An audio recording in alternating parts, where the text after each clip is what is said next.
But prior to this show, what were you placing around? Yeah, so the previous season, obviously, when you were coaching me and stuff, when I did the Vietnam show, I was like in last call out, so I didn't get a placing. So is this my fault? No, just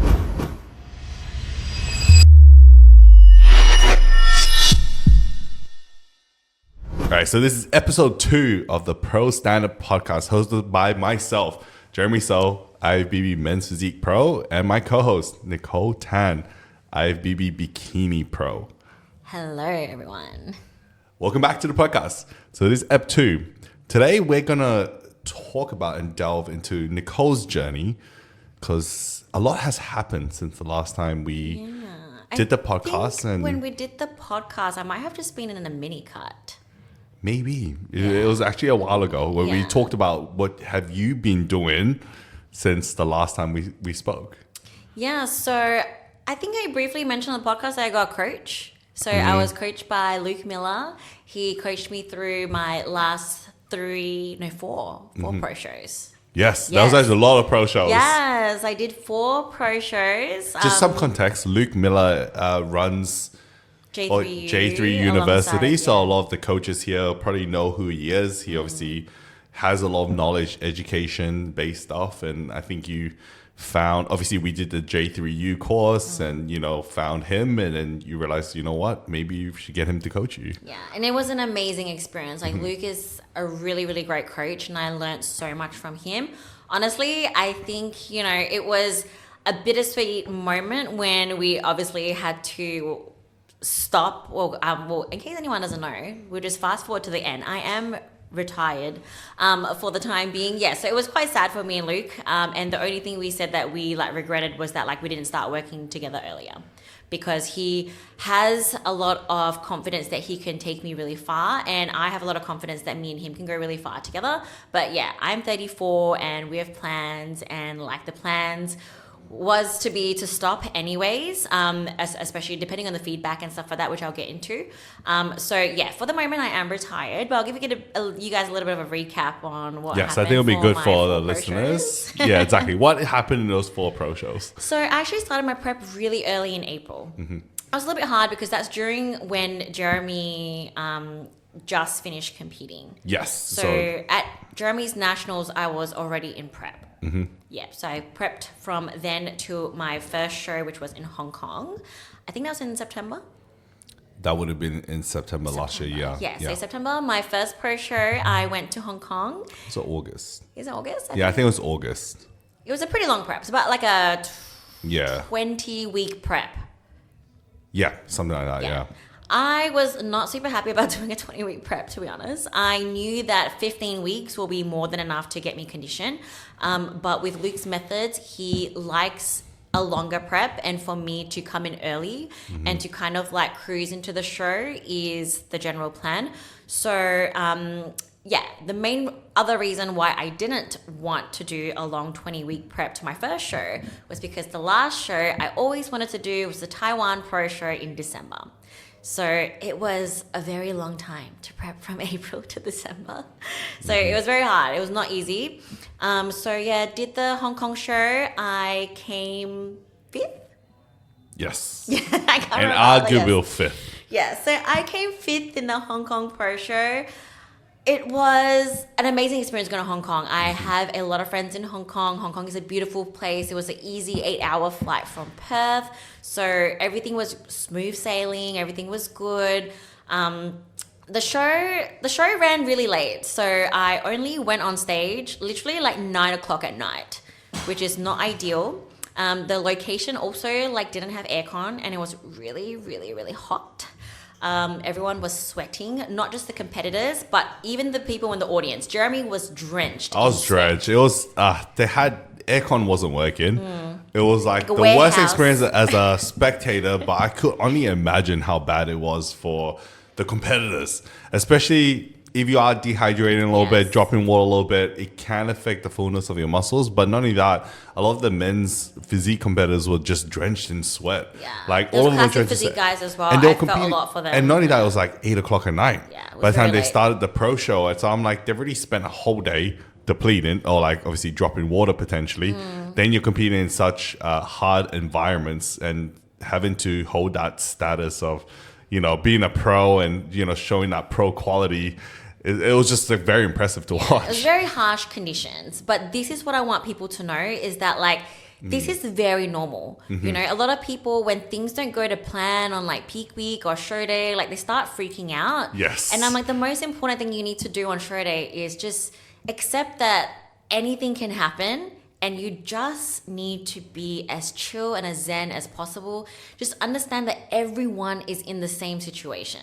Obviously I was a little bit upset, like curled my hair, the humidity and the heat was making my hair go all crazy. People's makeups were like melting on their face and like, it was not super fun. They tried their best to give us fans backstage, but the fans just generated more heat. Yep. And so the backstage area was just so hot. And obviously, if you're hot and you're just there trying to fan yourself, it gets even worse. Trying to make your tan like drip, and everyone's tan when they jumped on stage and started posing. You see them start sweating through it, and it's males, just females, everyone. So I was actually pretty calm considering all of this because I understood that everyone was in the same situation. And also like I had like 2 friends who were competing in classic physique, and I felt more bad for them because I know how much harder it is as a male, to be in those harsh conditions. It's striking those hard, like, classic physique poses in that or even heat. bodybuilding poses. Like, it's very interesting to see. Yeah, and then the stage lights are really hot as well. And I also felt really bad for the judges. They've been there judging for 2 days. It was a 2-day show. So I felt, bad for them. They're probably tired, dehydrated, they were hot. To make things worse, a typhoon was coming that day. Oh, yes.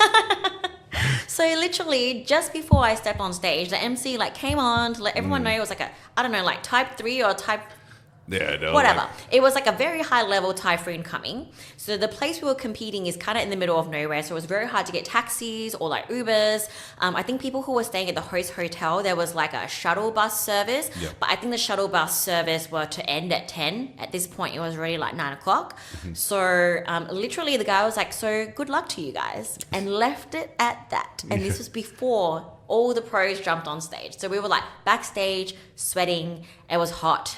It was like a whole day trying to like obviously fill out your muscles, but you can't eat or drink too much either because you want to keep your midsection tight as well. So it was very, very, very, very hard conditions. On top of that, typhoon coming, we don't know if we were going to go home. We're going to get stranded there. Who knows what was going to happen? But I was so excited. Yeah. I was just so excited to step on that stage. I stepped on that stage. Honestly, I went for my first look. And I'm not gonna lie, I came back to Jeremy and I was like, they did not look at me one time. Yeah. Hey, they put you in the first call out. So when you gotta tell them I was not feeling like confident at that stage. And I was like, I don't know, they didn't look at me, whatever. Went there, I still like did my routine, everything, and then it came time for the call outs. And I made first call outs, which I know may not sound like much to people, but on the pro level, especially on that stage with 22, 23 girls, for me to make first call outs was literally like, it was a dream. Like it was all I ever wanted. At that point, I already felt like a winner. I was so freaking happy that I was in that first call outs because obviously I thought they didn't even look at me. Honestly, I was not feeling confident at that point. So to make first call outs amongst a lot of very, very, very high quality competitors from China, I always have a big fear of like the competitors from China. I think the bikini girls in China are like, they're crazy. They're like on such another level. All the China competitors, like they're crazy. And even Jeremy knows like males as well. Yeah, I mean like there are some very high level competitors, especially across some divisions, the bikini being one of them. I would say like even men's physique, the competitors are very high level. Classic physique. The winner was maybe from classic China physique as well. Yeah. So I would yeah. say like classic physique, men's physique, bikini are probably the top 3 divisions that they bring out some really good top notch competitors that look AI almost generated. Literally. So speaking of AI, this girl called Maggie, so obviously she won the show. She literally looks AI. Her proportions are absolutely crazy. So they basically put me in the center next to her for majority of the first call outs. I was like in that middle. I never got moved to the side. I felt like they were really looking at me. They were really judging me. And I just felt really, really good. At the same time, it was like also really hot. And to the point where at one point I was like, I don't know if I'm dreaming. Everything felt so surreal because I couldn't believe what was happening. Plus it was really hot. It just felt like a dream. It was 9 o'clock. I normally go to sleep at that time. It was way past my bedtime. I was just out of it, and at the same time I was just like, I was living the dream in that moment. Like I could not have been happier. So we finished the first call outs, I did second and third call outs, and then they called back for a final top 4. Yeah. This was my first time getting recalled back in for like a second final look. So at that point, I was like, oh my God, I'm like possibly top 4. Top 4. Yeah. Top 4. I mean, 4th was the worst place that you could have got. Yeah, possibly. Yeah. But I was in the middle of that top 4, still Which- getting compared with Maggie. Correct. So I didn't want to get too excited. But in my head, I was just kind of like, yeah, like I could possibly be in the running to win this or come second or worst case 4th.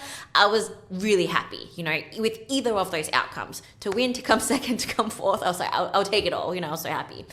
So unfortunately, when it came to the awards time, I was announced 5th, which in hindsight is still really good. I'm still really, really happy. I think from the 5th. journey from, how were you placing before you obviously jumped on stage? Like, obviously, 5th place is very good in first call out. But prior to this show, what were you placing around? Yeah, so the previous season, obviously, when you were coaching me and stuff, when I did the Vietnam show, I was like in last call out, so I didn't get a placing. So is this my fault? No, it was just during that time.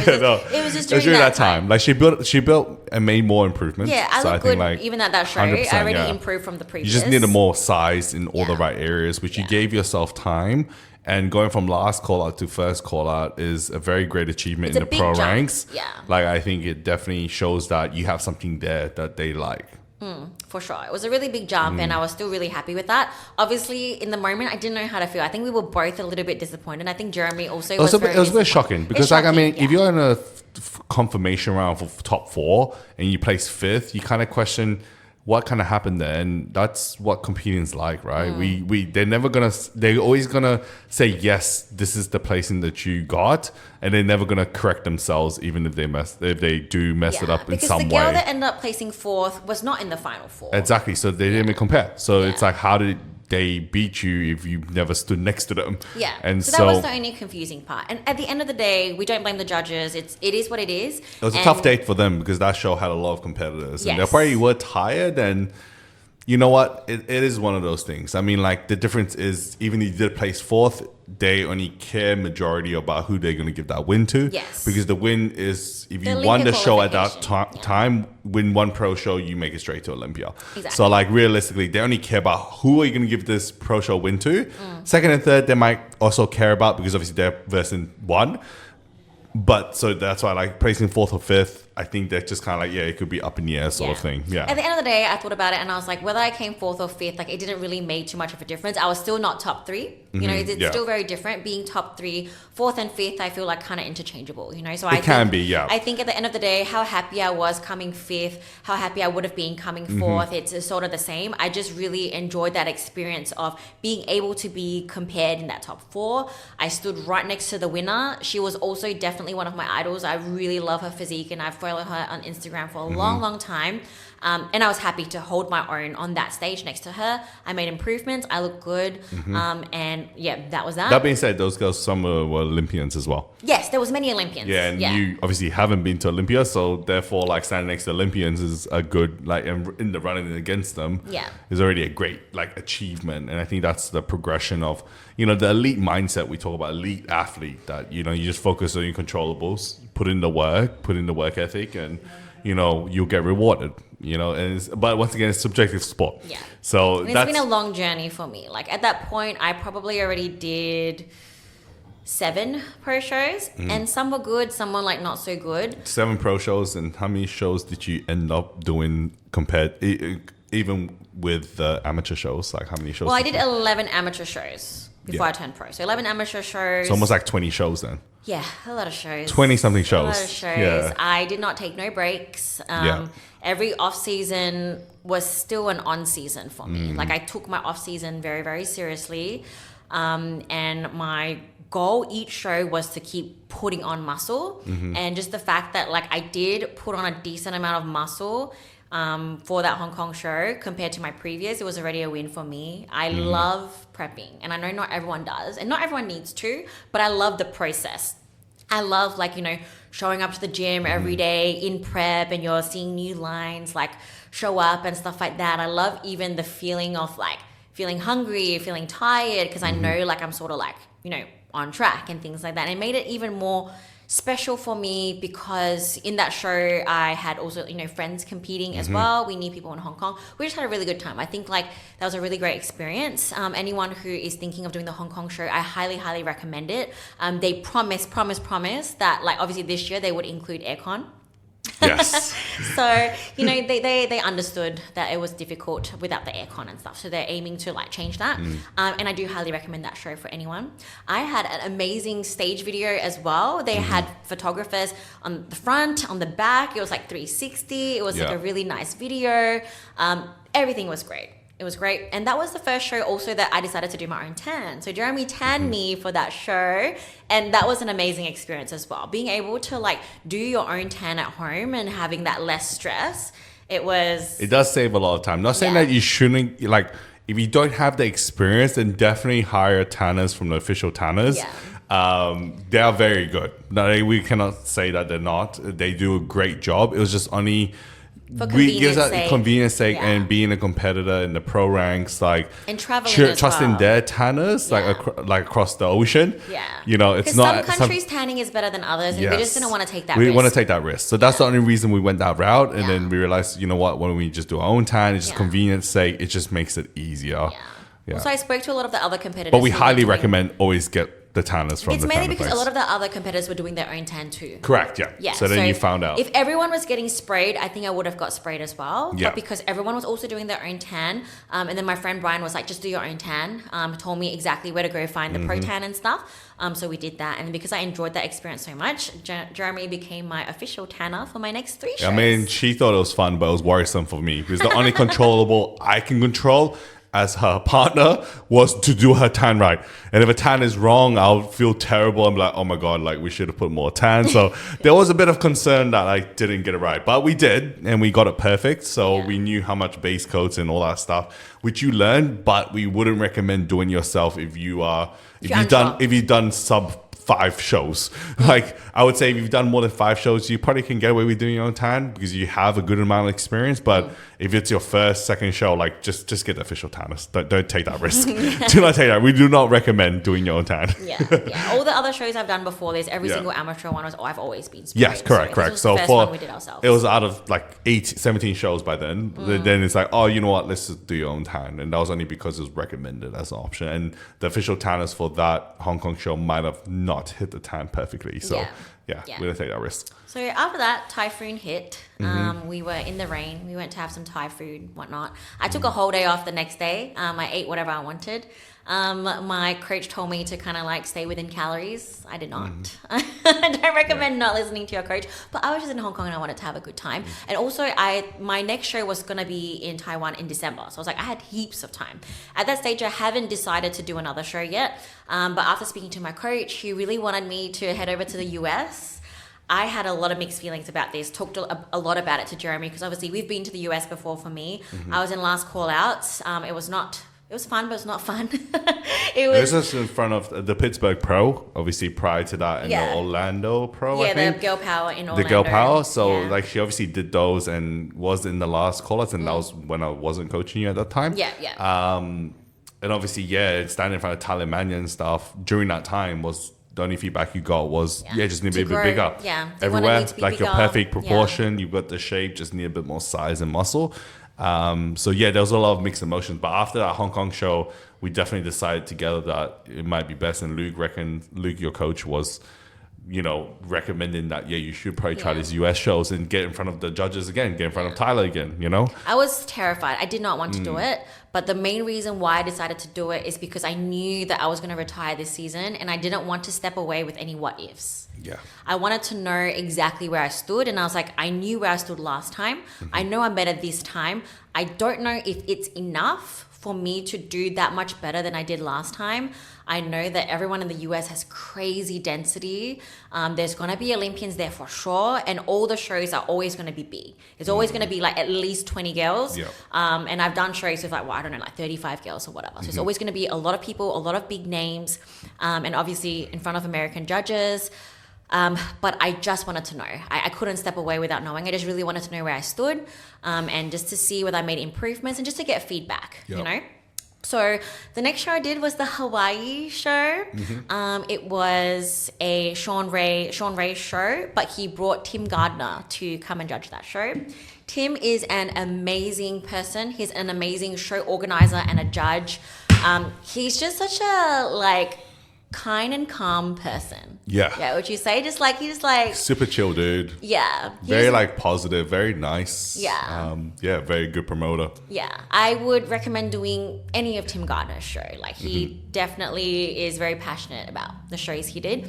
Generally if it's his show, he won't judge. But yeah, because the Hawaii show was not his show, so he was judging it. So the Hawaii show I think had about, I don't know, was it 20 girls? About 20 girls. About 20 girls. I made first call outs for the Hawaii show. So that was like a big jump from going from last call outs the last time I was in America to the first call outs. So this first call outs had 7 people in the first call outs.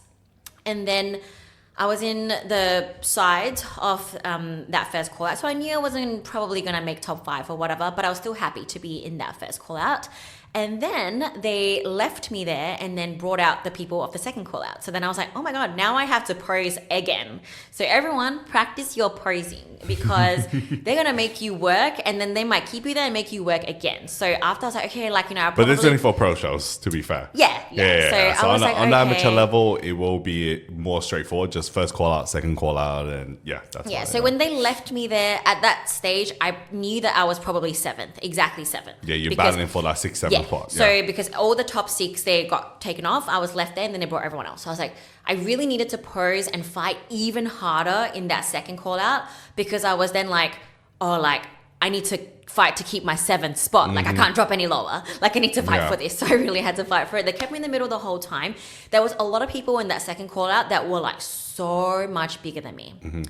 There was like someone in the audience who was watching. Everyone in Hawaii is really nice. So we met this girl at the gym and at the UFC gym, and then she followed me on Instagram and whatnot. And then she was like filming, and then she took a video of me, and she literally called me the giant killer because I was so tiny in that second call out, and like everyone else was huge. It's because Nicole's short. That's why. Yeah, I'm short, but also like my structure is small. Like my bone structure, like everything. I'm just a more petite person, which is a good and bad thing. It's kind of hard, you know, when people are like structurally bigger than me and stuff. But that's why like what I learned there was that like, you know, I've always thought that I will always lose to someone bigger than me. Every time I'm like, oh, it's just because they're bigger than me, they're bigger than me, they're bigger than me. So the thing that made me feel really good was that I still placed higher than a lot of people who were very much bigger than me, leaner than me. And like that's what bikini is about, right? It's not about being the biggest or the leanest. Like a lot of them are like dry as hell, you know? So it's about having that bikini flow, that hourglass shape and all that kind of stuff. So all of that for me, and obviously being peaked well, lean enough and whatnot, were able to help me secure that 7th place. So a top 10 in a US show is incredible. I was really, really happy with that. You have all those like news networks and stuff, and then they do that little Instagram post for the top 10. Seeing my name there was like super, super surreal. Coming 7th. And my feedback was, Tim wanted to see me like much more size in my upper body. And I told him that I was going to be competing the next week at his show. Obviously, we won't be able to put like a lot more size in a week, but he was like, you know, just pump up the upper body a little bit more and get your tan a little bit darker. So that's what he said, that we could change short term. And you guys need to understand that some things can't be changed like short term. You know, there's only so much you can do. There's going to be different people, different judges. I had 1 week to tweak little things. So what we decided to do from Hawaii to the Florida show was actually to come in a little bit sharper, which sounds crazy because they wanted me bigger. Me and Luke like talk about it in like detail because this show was going to be even more competitive. There was even more people, I think, this one, like, I don't know, like 27, something like that. Yeah, I think a decent amount. Yeah. I can't remember the exact numbers. It was definitely more people. I'm more surprised at how well Nicole remembers all these details, to be fair. Because I'm listening, I'm like, then again, I wasn't competing, so it's hard. You just focused on getting my tan darker. Yeah, that's all. Jeremy beat himself up so much at the Hawaii show. He was really upset. But honestly, I don't think that even if I was darker, that I would have placed higher. Yeah. It's not gonna fully fix it, and they're really good at judging it, even if your tan's too light. Yeah. So just understanding your tan is not end of the world, and usually it's not going to be the major reason you lose. Yeah. You're still going to need to work on so many other things, like in regards to what you can control. Yeah, but we focus on that anyway. Yeah. So we're going to make sure I'm darker this time. Luke knew that no matter how full we brought me, I was never going to be the biggest on stage. I could not win on size. Size was never going to be my thing. I look really nice when I'm like conditioned, and the main thing is that like Tim really loved my back pose. He's like, you from the back is like incredible. And Luke's also like talks about like how my hamstring tie-ins, like they're nice and long and sharp, and if we can use my strength, which is like my glute ham tie-ins and my back pose, to my advantage, that will give me a bit of a more of a pop and something to stand out for, which can make me get a better look in such a big lineup. When there's so many people, you need to find, how can I stand out amongst all these girls? I'm not going to be the biggest, so let me make sure my hamstrings and my glute ham tie-ins are like on point, so that I can get a good look at, So I was really excited to do the show because Tyler Mannion was judging. And obviously Tyler Mannion is going to be the only judge in my whole career that has seen me on the pro stage twice. So I really just wanted to get back on a stage where a judge has seen me before, to be able to see me again, and then tell me whatever feedback that it was going to be. So in this show I came 8th. Is it 8th? 8th or 9th, I think. 8th or 9th, yeah. I'm not exactly. I Like I said, you've done so many shows that like you're asking the guy. I think it's 9th actually. I forgot. Yeah. I think it is 9th. Yeah. So 9th. So top 10. I think it was 9th or 8th. Or yeah. It's definitely top 10. 9th, so I think probably 9th. So 9th place for this show. For me and any pro, if you have done enough pro shows with big lineups, you just pray for a top 15th, because if you're not 15th, you do not know where you stand, because they don't place you at all. But at least if you're in the top 15, you know exactly where you stand in that lineup. You're equal 16 from 16 onwards. Yes. So if you're not top 15, you get 16, and it's equal 16. Yeah. So and that everyone's happened 16. to me probably like through 3 times I was equal 16. So that was not a nice feeling, because you kind of want to know where you are, So coming top 15th was like the goal in that big lineup. There was 2 girls that were like short like me, but they were like jacked. So it was Maria and Jess. They're both Olympians, and they were both definitely my height, and it was just incredible to see how much density they had in person. They were just amazing, like just so good. Yeah, they were very good. I really wanted to make it to the first call out just to stand next to them. Unfortunately, obviously, I did not get a chance to stand next to them. I made it to the second call outs in this show. I was in the middle of the second call out. So that was an amazing experience. I went to talk to Tyler after, and you know what? He gave me like literally the exact same feedback as last time. It was just kind of like, we love everything about you and your package. It's perfect. We just want to see you bigger everywhere. Yeah. And size again. Yeah, so I already told myself before I did this season that like I knew possibly that they would want more size from me, and if they did want more size from me, and especially a lot more size everywhere, that I was going to have to step away from the stage. Not because of any other reason, not because I don't think I can do it. I think I can. I just don't think I can do it with the time that I have left before I would want to have kids. So ideally I would have initially wanted to step away from bodybuilding at like 35, and now I'm only 34, but in this 1 year I'm not going to be able to put on the size that I need to, and then also go into another prep. And even then, I don't know. I think honestly I need like 5 solid years to be able to put on the size that they want from me. Would you say 5 years?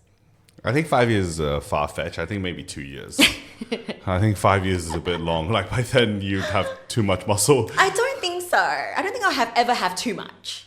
I think 2 years is probably a good sentence point. But it's the idea of doing 2 years of off-season and then a prep. Doing a prep to like placing the first call-outs maybe and like winning the show. You can't even guarantee that because the girls get bigger each year. Each division, the sport evolves. Obviously, like, Fit Model hasn't had an Olympia yet. As you see, we don't have a Fit Model Olympian. I mean, I don't know, this season there might be. So, based on that, that could be the first winner, and then the winner changes and the look changes by next year. We've seen it in men's physique when, Mark Anthony won the first men's physique Olympic. He looks nothing like what the Olympia, like obviously Ryan Terry at the moment, like the amount of size and conditioning, they just want a beach body look. Now the guy literally looks like he's a full-time bodybuilder. Like it's pretty much guys. I mean, the weight cap for even my weight cap is 95 kilos as a men's physique competitor, as a pro. And 95 kilos is a lot of muscle. Like people have to understand that if I was to do bodybuilding, I'm technically like, I think that's heavyweight. That would be at least heavyweight, light heavyweight. Okay. No, I think super heavyweights after 100. Oh yeah, super heavyweight's 110. So heavyweight is 100, and then light heavyweight. Yeah, so light heavyweight is like already like in that 95 kilo range, and that's like considering that most guys may not even get to that muscle, and so yeah, it's definitely like the sport evolves. So that amount of muscle to keep up with it, it might take you a while. 5 years, and even then, like it's not guaranteed. It's never guaranteed in any pro show, right? And also, if I really think about it, obviously it's great to be in top 10, but like my dream is still to be like top 3 or win a show, and that gap is still pretty high. Even though like placings wise, it doesn't seem like a lot to jump, but seeing how much density both those shorter girls had, and Tyler did actually mention them to me. It's like, for someone of my structure, being structurally smaller, they do want to see as much density on me as like Maria and Jess have. Yep. And he specifically said that. I totally agree with his feedback 100%. And that is why I was pretty much confirmed at that point. I had a great 3 showing. Everyone's like, oh, well, you're on the up and up, you're on a roll and everything. But because of the feedback and me knowing how much time I need to put into it, at that point, the decision had already been made for me that like my next show will be my last show. So I went back into prep again to do the Taiwan Pro Show, which has been my dream to do. It's amazing production, crazy stage. Again, a lot of girls. Unfortunately, long story short for this show, I did not get a placing. I was not in top 15. So you can fall far. To be fair, I think there was a lot of variables that took play. Obviously, the long prep of being in condition for Hong Kong, and then 8 weeks later, then flying to America. Then plus we came back from America, and I think we only had like 10 days of being in Perth, and then we had to then fly to Taiwan.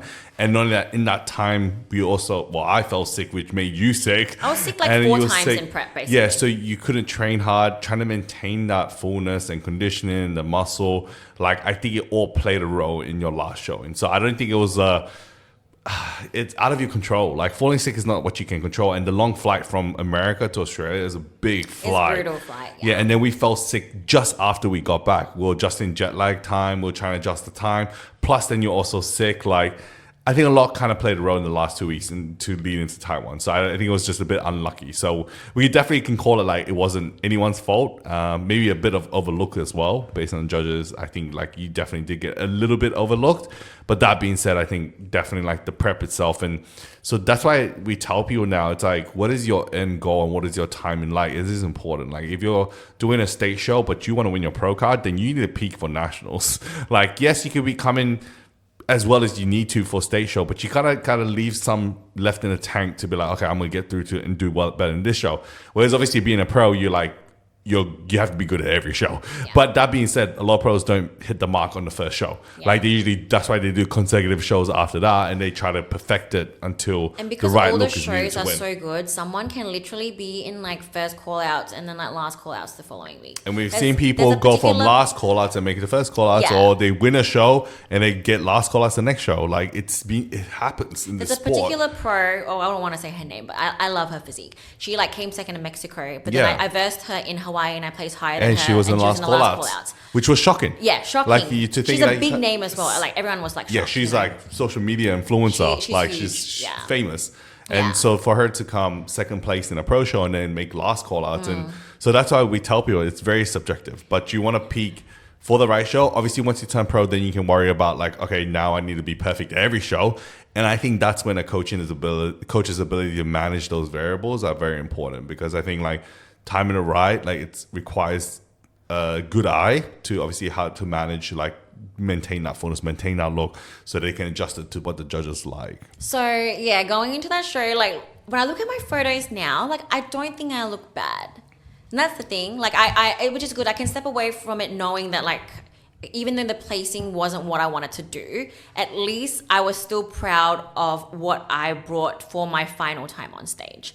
That show was also televised on TV, you know, so I was like, oh, made it to Taiwanese TV. It was a huge show. It was just, the stage was amazing. It felt really good to be on there. So that's the highest of the high, and then the lowest of the low. And I always tell people this: the one thing I don't like about competing is not the prep, it's not the diet, it's not the anything. It's the when you don't make first call outs and you're standing on the side waiting for them to call you.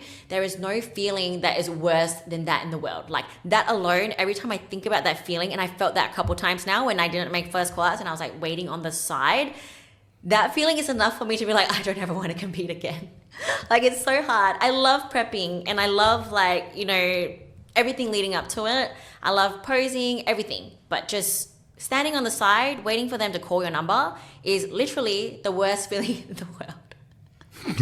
And I'm very happy if I never have to experience that again. Like, so if I do actually just fully stop competing from now, I will not miss that one bit. Like, that part is very, very difficult standing on the side. But you know what? It builds character.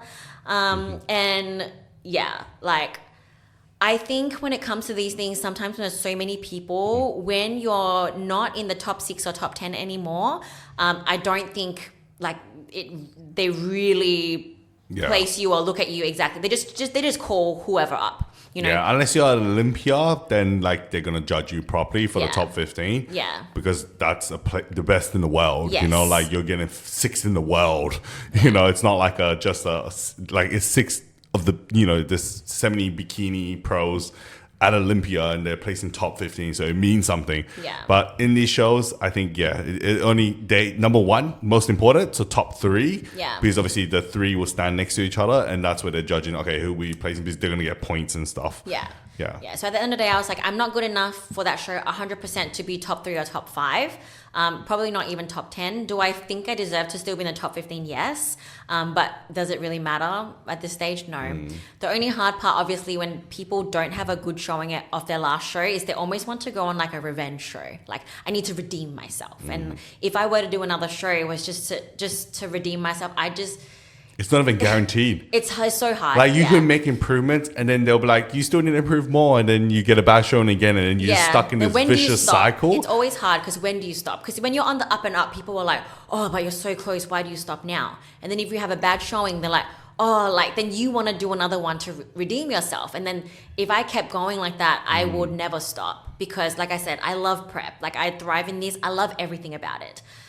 So there has to be a moment where it comes time to stop, and I needed to call it. I was like, I already decided in like after America that it was going to be my last show, even though I had the urge to be like, I need to redeem myself. Like, you know, maybe it was a different show, different judges, different time, whatever. I can make up so many other scenarios, but I just needed to draw the line there and to step away.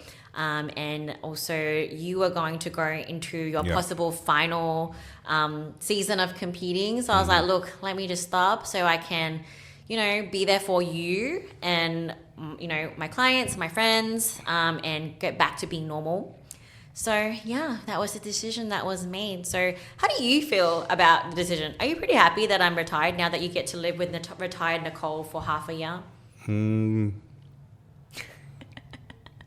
I think that nothing has, I guess, like, it's a hard thing to stop, because I think putting myself in your shoes, when you have focus on one thing, you go all into one thing, what do you do after? But you obviously proven that, you know, you don't need to be focused on just one thing only, and you've got other things going on in your life. I think a lot of times people have identity issues possibly with competing, like they've put everything into it. So once they don't have that, what substance do they have anymore? Like, you know, and that's where I think a lot of people just never retire, and you're stuck in this vicious cycle, competing, not competing. And I think we've got other things going on in our life that we're excited to be obviously doing. Obviously, now things have changed a little bit. Obviously, not completely changed, but for the future, slightly. Obviously, we're looking to, you know, potentially have kids next year, and then I will pretty much stop after these pro shows. And then maybe in the future, I may come back. You might make a comeback now, because now we're, you know, obviously now I'm a pro with you. Pros, so we might do a pro show maybe in the future together. Blake possibly. Can hold our baby. Yeah. Blake will be the baby the handler, baby handler as well. Camera handler, baby handler. But yeah, so I think like it does change the future slightly in regards to what we plan to do. Yeah, But now that you're pro, I guess. yeah, so will now it change just things. changed slightly. Yeah. But like if I retired, then I think we'll probably both be done, and maybe you might come back in a different division, maybe. So you never know. I But can do masters. I am. I'll but have a 35. as we like to do things, we like to go all into one thing. So Yeah. that's why like now, obviously for us, I'm focused on being a bodybuilder. After these shows, I'll probably take a break, look after my health, and hopefully we try to have kids next year, and then we have kids and focus on that. Yes, I'm still gonna still be a bodybuilder at heart, and I think I will be a bit more serious just because now being a pro, I'm like, you know what, I still want to like improve and make improvements, but that'll be dependent on how these shows go. I think the thing is that like even though we are retiring from the stage, it doesn't mean we need to be retired as pros or bodybuilder. I think like, even though I'm not competing anymore, I still very much have the identity of like, I'm still an IFBB pro, so I still hold myself to a certain standard. Again, back to the like podcast and the pro standard podcast, I still hold myself to the highest standards of being a pro. I love the IFBB so much, and I love the title of, and the honor of being an IFBB pro so much that like, I feel like you need to hold yourself to a certain standard of being that and living and breathing that. Just because I don't step on stage, like stepping on stage and a placing on stage doesn't really define who I am as a pro. As long as I like live as a pro every single day, we're still very much going to be like involved in the IFBB. We're still going to have like, clients competing. Even if I don't compete, I'll still be going to your pro shows, and I still hold the title of like, I'm attending this pro show as an IFBB pro, like very, very proudly. Like that is, I love being an IFBB pro so much that I think that's gonna be who I am forever, whether or not I stand up on stage. And I think that should be the same for you as well. Like, after you do the pro shows, you don't have to, nothing has to change. You're still gonna be an IFBB pro. Still gonna be an IFBB pro. You've already achieved a good pinnacle of the journey. Yeah. So definitely holding yourself to a higher standard. Like that being said, you still have to, if you want to become a pro, then you still need to push yourself to a standard that you are living and breathing the lifestyle. Yeah. And then you also got a lifestyle that kind of suits being a pro as well. And, sometimes like it does have a big financial cost. So if your life doesn't allow you to compete as a pro, it's going to be very tight. It's still possible, but it's definitely a lot more easier on you for preps if, financially you're like able to travel to the shows, do the shows when you need to, and compete. If your goal is like, I want to compete as a pro and make it to Olympia, then you've got to kind of develop that lifestyle for it. That like right now, if we made it to Olympia, let's say, for example, we are able to do that. We are able to just drop everything, be like, I need to focus on prep and then focus on getting to Olympia and then compete at Olympia, So I think like there are standards to this game. And I think like, it's not like our standards has changed since turning pro, but the difference is that now we want to show the respect to the sport, like for what it is, and inspire more people to, hold themselves to a higher standard. Even if you aren't a pro, like you deserve to hold yourself to a higher standard. It may not be a pro standard, but it may just be a high standard for just you, and I think that's the inspiration of why we created the Pro Standard podcast, is to hopefully inspire people to make changes in their life. Yeah, and you don't need to be stepping on stage to do that. You don't need to be stepping on stage. You could be literally a lifestyle person going, just an everyday gym goer, and I think people deserve more. And that's what we always have done in our business, in our coaching. Like our coaching style is about inspiring people, and it's the same thing even with running the Pro Standard. Nothing changes. It's still, we enjoy this so much. This is our full-time job. Yeah. We run a company doing it, and now that we're both pros, it's like even more so. It's like, oh, okay, now we can try to hopefully inspire couples and inspire individuals to just chase for more. We will definitely be training and eating chicken breast till the day we die, for sure. Yeah, exactly. Yeah, nothing changes. We'll definitely bring our kids. But I'll still be enjoying the burgers when I want to as well. So yes, we'll definitely enjoy life. But there's obviously certain, certain standards that we will continue to hold ourselves. Like prioritize our protein, drink our water, train still. These are important. Cool. So that's pretty much it for me and where I'm at. Just a big catch up with you guys, telling you guys everything that's happened. So now we are going to go over to our When Couples Bicker segment of the podcast. All right, so the first question for when couples bicker, couples that bicker. So Blake's obviously joining back in. He's a co-host as well. That's it, yeah. I've BB Pro League videographer and photographer. So if you guys need content from him, make sure to hit him up. Get those packages in now. Yeah. Please. Make sure you choose Blake, all right? All right, so the first question. Is a hot dog a sandwich? So initially, this was like part of one of those questions when it got given to us by our team, and I just assumed that me and Jeremy would agree. I'm like, oh yeah, that's not a good one because we probably both agree, and then we realized that we didn't. So I say a hot dog is 100% not a sandwich. I want to listen to Blake's point of view. I'm already on Team Nicole here. I'm already on Team Nicole. Already on Team Nicole. Okay, so why do you think a hot dog is a sandwich? Well, first of all, Blake agrees that a hot dog is not a sandwich. It's not a sandwich. It is a sandwich. Why? Because it's bread and meat. Is a burger a sandwich? That is actually one of the other ones that we also got given, to be fair. Okay, so let's come back to the hot dog. So for me, the bread style, like how it's like made, makes it a sandwich. A sandwich is like bread. You get like, cold cuts and lettuce and whatever, and then bread. So sandwich means to sandwich something. If you say you're sandwiched between two people, that means there's a person here, and you're sandwiched in between two people. Okay. Okay, the question I have is, what is a banh mi tet? Anyone that knows a banh mi tet, so my Vietnamese listeners out there, what is a banh mi tet? Is that a sandwich? There's a banh mi. No, it's so you don't think it's a sandwich? It's a baguette. Yeah. A baguette is not a sandwich. Ask any French person.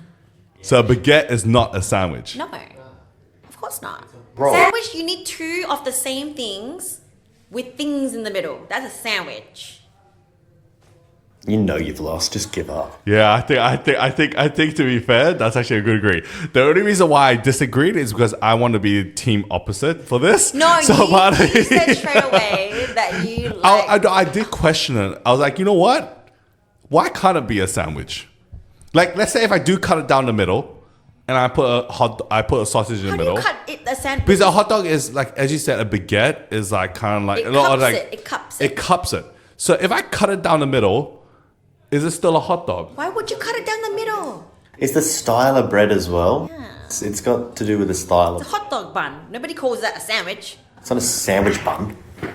A chicken club sandwich from Subway. What does it look like? He's thinking about it. No. It's long. It's long. No, he's thinking about it now. Because remember, we had that, and we were like, that was the best chicken and broccoli. Like, this was a chicken and broccoli sandwich from Starbucks, and we literally ate it so many times. We're like, why is this so good? But think about it. It's in a long bread, cut down the middle, but it's also shaped like, it's exactly the same. I think that's an American thing. Americans just like cool sandwiches. Like, you go to Popeyes and you get a chicken sandwich. It's a chicken burger. I think that's just a dumbass American thing. To our American listeners, we do apologize. Blake don't care, so you can come after him if you don't agree. You know what? I think it's how you term it, right? So as he said, like in America, they may call it, a chicken sandwich, but really it's a chicken burger. But back to the hot dog thing, no one in the world probably calls a hot dog a sandwich. Yeah. Like, which country? But couldn't you think, like, which a sandwich is a concept, isn't it? Imagine you went up to back to America. I think I may have lost this. Let us know in the comments if anyone agrees with Jeremy on this one. If someone can help me fight the greater battle, because I think there's some reasoning behind it. There's some reasoning that I'm like, okay, it could be. No. Okay, so maybe not. Maybe I've lost this one. All right, I'll take the loss. All right, so the next bickering debate. Don't know if it's really bickering. It's more like seeing debate. what point of view. Yeah. All right. Should you pay attention if the toilet roll is under or over? What do you mean under or over? So like when you put the toilet roll back on, Yeah. is it under or over? So over. I have this with Justine all the time. Oh, this is perfect. So what does Justine think or do? She doesn't care. Okay. And I hate that. It has to be over. You know what I did one time? They just dabbed each other. yeah. if I said to her, if you keep putting it under, that's like a mullet. That's like having a mullet of a toilet roll. And I said, if you keep doing that, I'll cut a mullet. And she goes, no, you won't. And I said, keep doing it. And I cut my hair into a mullet just to piss her off. I am 100% team Justine. Actually, I on this remember one. you having a mullet, actually. Yeah, that was because of that. Oh my God. Hey, so it's okay. So I don't care. I just whatever. If I'll grab like so we have a thing where we keep the extra toilet roll, and I'll just put my hand in there, and then whatever it comes at us, I just shove it on the thing. So sometimes it's over, sometimes it's under, and I don't pay attention to it. It doesn't nor make do I care. sense. Like why? Like even if you don't care, why don't you just put it over? Like it just makes more sense. But then I have to think about it. Like under, just like it's against the wall. Like it's like, how do you wipe your ass? You just pull it. And then you wipe it with the insides of the toilet paper where you should be doing, like, you know what I mean? Like it There's doesn't so much make thinking. sense. You just take toilet roll and that's it. Wait, but then that brings us to like obviously the other topic. Maybe it's because the debate is, are you a scruncher or a folder when you wipe your ass? Depends on the toilet paper for me. But what are you majority then? I would say a folder, not like a Fully folded. fully folded, Yeah. but it's neat. It's neat. Okay. What are I'm you? a scruncher. Is Justine a scruncher or folder though? Do you know? I feel like she'd be a scruncher. So do you think it's Because because she is. And then, yeah, she is. And she pulls the roll off. like heaps? Right? I'm like, how much of an ass do you have? What is going on right now? Yeah. Okay, so maybe the reason why these people don't care is because they're scrunchers, because it doesn't matter how it looks. Yeah. So the reason why we care is because we're folders. And so we fold it, over 3, 4, or whatever it is, just we fold it correctly. So that's why it matters to us. I don't know if I just figured it out. All right, so I may figure it out for the greater so debate, because people always argue, Yeah. are you a scruncher or a folder? Yeah. And the reason might be because then it matters whether you care or not if it's under or over. Yeah, because it doesn't matter to me. Exactly, because you scrunch it. Yeah. So it doesn't matter. You can wipe it with your freaking finger No, or something. no. Like, I mean- when you're scrunching, I feel like there's more like in between, like whatever it is. No, the but it's tissue not. and you. It's not guaranteed. Yeah, that's risky business. That's No, risky no, but business. then- When you then fold it's- it, then you it's create thinner. But then layers. It's like thinner though. No. It's like thinner. See, when you crush it, that's more space. No, you create layers when you fold it. So you guarantee that it's not gonna push a hole through. But whereas you scrunch No, it, but it's not guaranteed. it might sip So through do you just- when you fold So- it. Like I don't know, like because it's not like I feel like it's not secure. I don't feel secure. you only just wipe your ass once and then you No. just keep grabbing more? What do you mean? Do you use the same So toilet I paper? scrunch it and then I throw it away and I scrunch it out. Oh, man. How high is your toilet roll? Yeah, so the toilet roll costs when there was a toilet roll shortage. This is what you've been doing? Now I'm only just fine. I'm like, why is the toilet roll always empty in my head? I'm like, man, she must go to the toilet heaps. Did she leave the empty roll? I think it's even more gross. Yes. You like fold it, Oh, you she's fold like- it and then you like you She also refold leaves it. the toilet roll on, and I'm like, I don't even use it that much, right? Because we're dudes. Yeah. We piss normally, so we don't use it. So therefore, when we are using it is when we're shitting. Yeah. And like, because obviously females use it when they go, so normally it makes more sense, hey, like put on back the toilet roll. Don't leave it just empty. Because then like, what are you going to wipe yourself with? Okay, that's a whole nother debate, okay? So I think the conclusion is we need to find out from you guys, like the audience needs to help us with this. If you are a folder and you don't care, because you think most folders care about how you put the thing on. Correct, So we want to yeah. know if there's any folders out there that don't care how the toilet roll goes Oh, on. that's- Because that'd be that- interesting. I don't know if there's any, if they exist. I mean, I don't know if there's any relationship. I just kind of just There's thought a about the correlation. relationship. Yeah. Maybe the So correlation let's see might if there's a be correlation. that maybe someone that does care about it only because they are folders. Yeah. Whereas scrunchers makes more sense. They wouldn't care about it. So they're like, I don't care. But also the majority- or there might be someone that believes it should be under. I mean, if you think it's under, then that's even more weird. Because if you actually believe it should be under, I'm like, why? Like, it's against the wall. Like, it doesn't really even make sense. But if you can argue that you have a right, that this might actually be what you do, then I'll be like, why do you think that? Yeah, well, let's find out. If anyone, do you care about whether it's over or under? Do you not care? Let us know. We'd love to hear what you guys think. Yes. So help us with this debate. Help us out. Are you a scruncher? Are you a folder? And does it really matter if it's under or over? And is there a relationship between the two? Yes. That's the biggest thing. That's the big life questions we need to know. We need to find out. So guys, if you enjoyed this podcast, please share and make sure to tag us. Make sure to also ask us any questions you might have or anything, debates or bickers that you have with your partner. We'd love to hear it. So then at least this way we can make sure that we discuss it on our next podcast. Catch you guys in the next one. The Pro Standard signing out.